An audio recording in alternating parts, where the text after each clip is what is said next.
অনেক অনুবাদকের অনুবাদের কোরআন আছে, কিন্তু প্রত্যেকটা যারা অনুবাদ করেছে আমরা পড়ে দেখলাম, আমি নাম বলছি না, নাম বলার আমার দরকার নেই, যারাই লিখছেন সবগুলো কপি আমাদের হাতে আছে। আমরা পড়ে দেখলাম বিসমিল্লাহ তরজমাই ভুল, বিসমিল্লাহ তরজমার মধ্যেই ভুল। যাই হোক, আল্লাহ হেদায়েত করুক। আমি ওদেরকে আহ্বান জানাবো, যারা আপনারা আসলে অনেক ইসলামী দলের মানুষ আছে যারা ইসলামকে মহব্বত করে, আছে না? কথা বলেন না কেন, আছে কিনা? যারা বাতিল ফিরকায় গিয়েছে ওরা তো বাতিল ফিরকা বুঝে না, ওরা তো কোরআন শব্দ শুনলে দৌড় দেয়। আমি এই ধরনের ভাইদেরকে বলবো, আজ থেকে আপনারা যারা বাংলা শিক্ষিত, ইংরেজি শিক্ষিত, আমার আলা হযরত মুজাদ্দিদে দ্বীন মিল্লাত ইমাম আহমদের জন্য, বিশ্বের মুসলমানের জন্য নির্ভুল একটা অনুবাদ তরজমায়ে আলা হযরত রেখে গেছেন, যার নাম কনজুল ইমান। এই কনজুল ইমান উর্দু ভাষায় থাকার কারণে এই দেশের বাংলাভাষী ভাই বোনেরা ওরা কোরআন শরীফের জ্ঞান অর্জন করতে পারে নাই। আমাদের মান্নান সাহেব আমাদের সেই অভাব পূর্ণ করেছেন।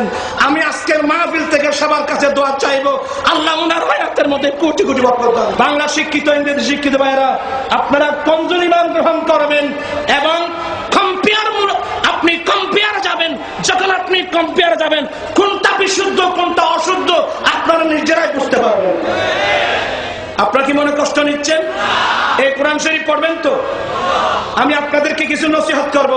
পর্দার আড়ালের মা-বোন যারা আছেন, আমরা ছোটবেলায় দেখতাম মেয়েকে বিবাহ দেওয়ার সময় মেয়ের বাবা যিনি, উনি নিজের জামাতাকে আর কিছু দিকার নাই দিক একটা কোরআন হাদিয়া দিত।